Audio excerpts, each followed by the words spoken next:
Olá pessoal, professor Sérgio Augusto na área para mais uma aula de história, dessa vez para falar sobre a crise do sistema colonial. Tem muita coisa legal para a gente ver aqui hoje.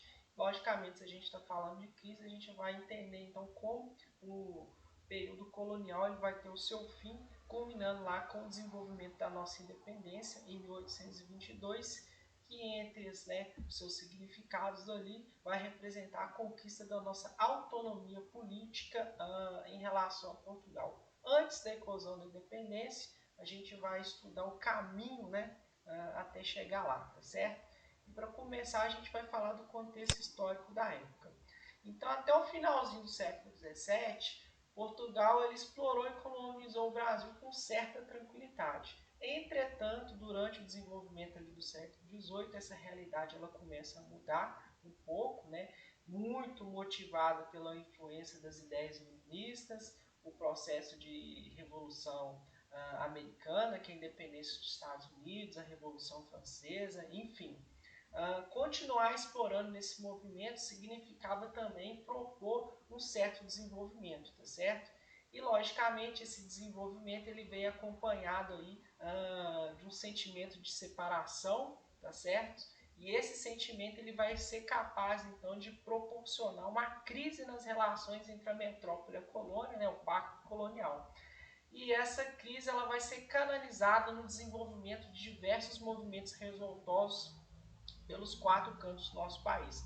Então, em resumo, tá certo? O século XVIII ali, então a gente tem um momento muito interessante de controle excessivo da coroa portuguesa ali para manter as rédeas do nosso país. Esse controle excessivo ele vai gerar revolta. Então, onde há dominação, há resistência, a gente vai começar a falar dessa resistência. Essa imagem aqui à esquerda é uma imagem bem interessante. Ela mostra o início do processo de colonização dos portugueses aqui sobre o Brasil. E ela em questão aqui, ela aborda aqui a exploração do pau-brasil, que foi a primeira atividade econômica portuguesa a ser implantada aqui no Brasil. A exploração do pau-brasil ela se deu através do escambo, uma vez que essa madeira ela tinha um alto valor comercial lá na Europa. A madeira era utilizada na construção civil, além de pela casca dela ali você conseguir extrair um corante de cor vermelha, tá certo? Então a imagem que mostra o início desse processo, mas o tema da nossa aula de hoje é falar sobre a crise do sistema colonial. Então bora ali falar das revoltas. Então, como eu falei, essa crise ela vai ser canalizada no desenvolvimento de vários movimentos revoltosos, que aqui eu vou dividir em dois grupos, tá? Então tem o grupo aqui das revoltas nativistas, eu vou avançar um slide, e tem um grupo aqui das revoltas separatistas. Então, revoltas separatistas, elas pressupõem um objetivo de separação. Já as revoltas nativistas, elas não têm esse caráter de separação. Então é muito importante já fazer essa associação aí, nativista sem objetivo de separação e separatista com o objetivo de separação, de romper as relações metrópole, colônia, Portugal e Brasil. Aqui o mapa, exemplificando aí, colocando onde aconteceu cada uma dessas revoltas, revolta de Beckman, a Revolução Pernambucana, que vai ser a última que a gente vai falar hoje, Guerra dos Mascates, Conjuração Baiana, Guerra dos Emboabas, Inconfidência Mineira, Revolta de Vila Rica ou Felipe dos Santos. Então vamos definir aqui o que são as revoltas nativistas, tá certo? Então neste grupo aqui estão as revoltas que não pretendiam separar o Brasil de Portugal, beleza? Sem a necessidade de separação. Entretanto, elas tinham como objetivo modificar aspectos da dominação portuguesa e retomar alguns elementos ali do pacto colonial, seja de ordem política ou econômica. Então ela tem o objetivo de modificar. A melhor maneira de apresentar essas revoltas para vocês que eu pensei foi em quadro, que aí a gente consegue ter uma noção de cada uma, mas do todo da mesma maneira. Então aqui a gente tem a revolta de Beckman, Emboabas, Guerra dos Mascates, e a revolta de Felipe dos Santos, ou revolta de Vila Rica, que é a região. Felipe dos Santos foi o líder dessa revolta. Vou falar de duas aqui especificamente, só para vocês terem essa noção que o objetivo dessas revoltas, então, era estabelecer modificações na relação do pacto colonial ali, e não tem o objetivo de separar. Vou falar aqui da Guerra dos Emboabas, falar das duas mineiras, a Guerra dos Emboabas, que ocorreu aqui entre 1708 e 1709. Alguns autores colocam em 1707, mas enfim, aqui em Minas Gerais. E a causa dessa revolta, então, foi a disputa pelo controle e exploração da região de Minas de Ouro ali. Entre quem? Entre os bandeirantes, os paulistas, os desbravadores ali que encontravam essa região, e os emboabas, normalmente forasteiros e principalmente portugueses. Então essa guerra ela vai ocorrer em virtude do controle dessa região ali pela exploração do ouro entre esses bandeirantes que são paulistas e esses emboabas que são principalmente portugueses. O resultado dessa revolta, os bandeirantes paulistas eles vão ser derrotados, tá certo? E aí, como consequência, a gente tem então a retirada dos bandeirantes paulistas da região, e ali eles foram procurar outras regiões para procurar a sua exploração, basicamente ali na região do Mato Grosso. Então você percebe que não tem essa relação de separar Minas Gerais de Portugal, apenas modificar ali alguma relação que está ocorrendo. Assim como a revolta do Felipe dos Santos, ela é interessante porque o motivo dessa revolta está ligado à proibição, tá certo, da circulação do ouro em pó lá em Vila Rica, onde desenvolveu a revolta em 1720. Então, com a proibição da circulação do ouro em pó, foi criado lá as casas de fundição. Então, em certo momento, você tinha o seu ouro em pó, você tinha que levar esse ouro para as casas de fundição. Esse ouro era fundido e era entregue a você uma barra, para você sobre aquele ouro. Só que você perdia 20%, ou seja, um quinto daquilo que você entregou para a coroa como imposto. Daí que vem aquele ditado, o quinto dos infernos, enfim, está associado a isso. Então essa foi a motivação, essa foi a grande causa da revolta. Então quais são os grupos envolvidos aqui nessa revolta? São os mineradores versus a coroa portuguesa com a criação das casas de fundição. Essa revolta não teve sucesso, o líder Felipe dos Santos ele foi preso, condenado à forca e esquartejado. Então percebam que essas revoltas tratadas aí na nossa apostila, elas têm como objetivo modificar ou estabelecer novas relações ali, econômicas e políticas em relação ao pacto colonial Portugal e Brasil, que é a sua colônia, tá certo? Vamos para o segundo grupo aqui de revoltas, que são as revoltas separatistas. Essas tinham o objetivo, então, de promover uma separação dessa região, dessa província, em relação a Portugal. Beleza? Então, nesse grupo estão as revoltas que pretendiam separar o Brasil de Portugal. Logo, queriam romper com o pacto colonial e proclamar a independência política do Brasil. Entre elas, destacam-se a Confidência Mineira, a Conjuração Baiana e a Revolução Pernambucana, que a gente vai falar brevemente aqui. Mais uma vez eu coloquei em forma de quadro. Então a gente tem Confidência Mineira, 1789, ocorrida aqui em Minas Gerais. Às vezes alguns manuais didáticos, alguns blogs, principalmente na internet, associam a influência da Inconfidência Mineira à Revolução Francesa. Mas não tem essa relação, tá, gente? A Inconfidência Mineira, apesar dela ocorrer no mesmo ano da Revolução, do início da Revolução Francesa, ela começa antes. Então, pela questão do tempo, não tem como a coisa que começou antes ter influência de uma coisa que veio depois. Então, ficar atento aí. O que vai influenciar o movimento de Inconfidência Mineira, principalmente a independência dos Estados Unidos, tá? E a independência do Haiti.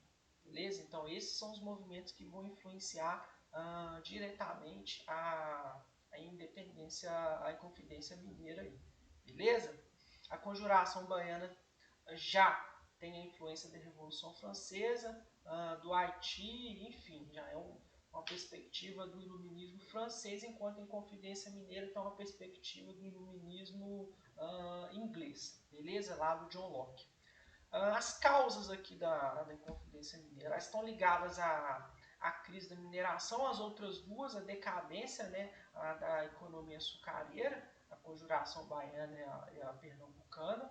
E aqui os grupos envolvidos, a gente tem então a Inconfidência Mineira, um movimento predominantemente ligado à elite e à classe média, e aí sob a liderança, né, do Joaquim José da Silva Xavier Tiradentes. Essa revolta ela não tem sucesso, o movimento ele é delatado, tá certo?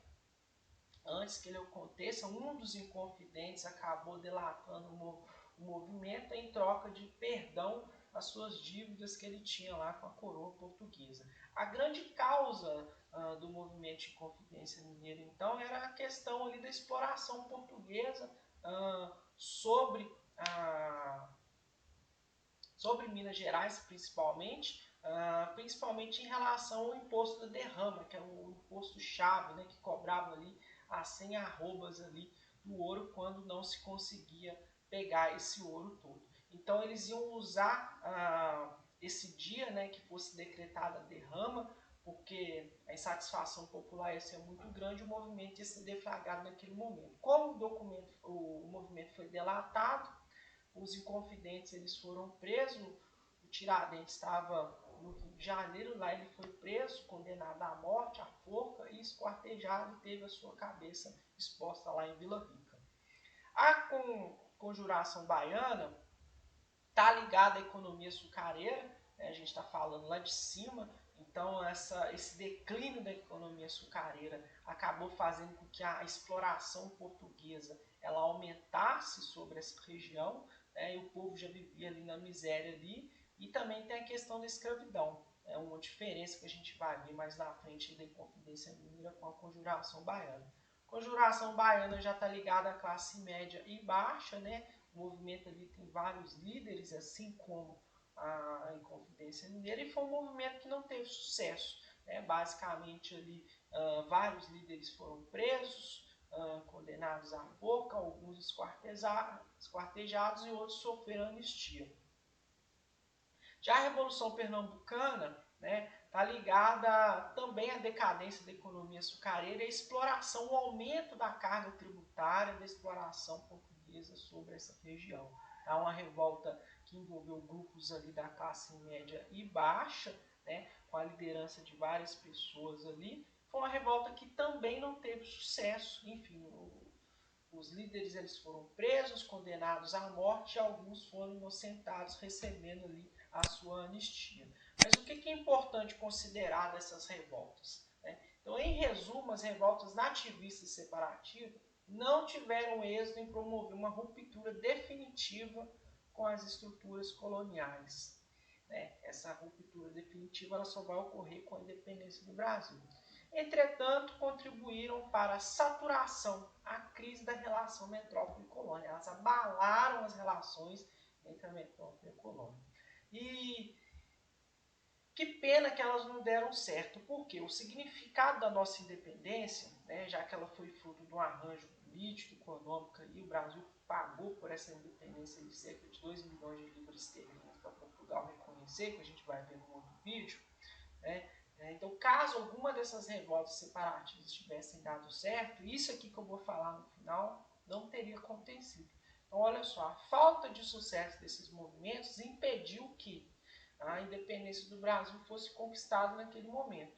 E isso reflete diretamente na ausência do espírito de luta do povo brasileiro no processo de fundação do país, ou seja, né, primeiro momento ali que a gente vai se desvincular da colonização portuguesa. O sentimento, né, do 4 de julho para os americanos ele é muito mais forte do que o 7 de setembro para a gente. Por quê? Esse sentimento de luta eles tiveram com a guerra de independência das 3 colônias contra a sua metrópole, né? E eles tiveram sucesso nessa investida e conseguiram, então, de fato, a sua independência. Aqui em Minas Gerais, esses movimentos eles foram frustrados, eles não tiveram sucesso, eles apenas abalaram essa estrutura, essa relação metrópole-colônia, né? uma pena que eles tiveram sucesso, e a nossa independência, então, ela foi conquistada lá em 1822, fruto do arranjo político e econômico, onde o Brasil comprou essa independência. Então, em termos de significado, a gente vai falar isso naquela aula, ela não teve um significado para o povo, né? A escravidão continuou, a elite continuou sendo a maior classe beneficiada, enfim. Com a pena, nenhuma dessas revoltas separatistas tiveram sucesso quando elas ocorreram, beleza? Aqui uma tabela onde eu exponho algumas diferenças entre a Inconfidência Mineira e Baiana, que eu já vi cobrar muita questão sobre isso no vestibular, então vamos ser bem breve aqui, ó, para não estender essa aula.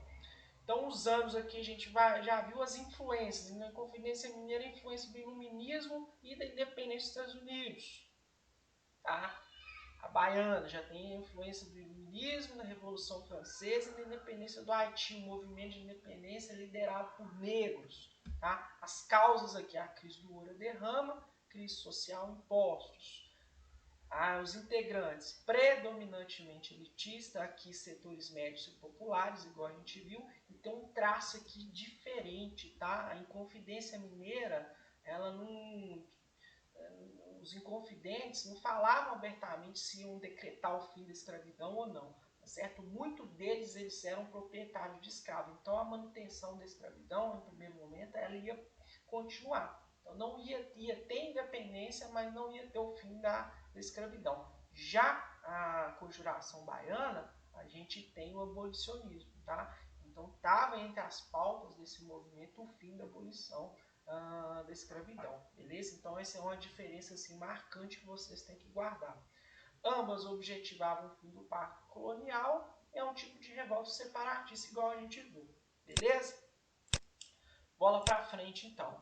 Agora a gente vai falar do período joanino, então dentro do contexto do período Brasil Colônia, né, até 1822, então a parte desse período aí de 1808 a 1821 que a gente fala que é o período joanino. O período joanino está ligado a esse carinha aqui, que é o príncipe regente do Brasil, que é o Dom João VI. Príncipe regente, por quê?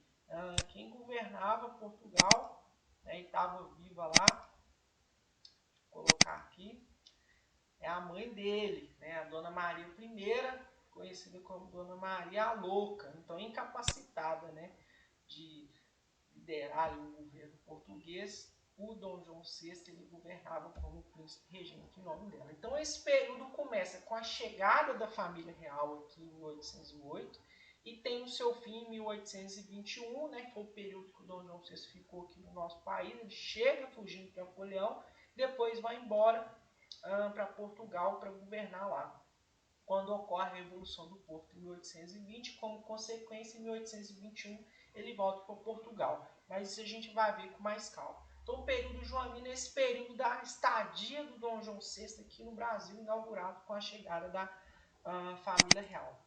A fuga da família real para o Brasil ela acontece em 1808, eu coloquei aqui uma linha do tempo. Ela está ligada, então, ao fim da Revolução Francesa, em 1799, onde Napoleão Bonaparte se sagra imperador francês. Então, a partir desse momento, a gente tem o início da Era Napoleônica e, com ela, o desenvolvimento das guerras napoleônicas. Então, Napoleão, não só satisfeito de governar a França, ele queria governar ali toda a Europa.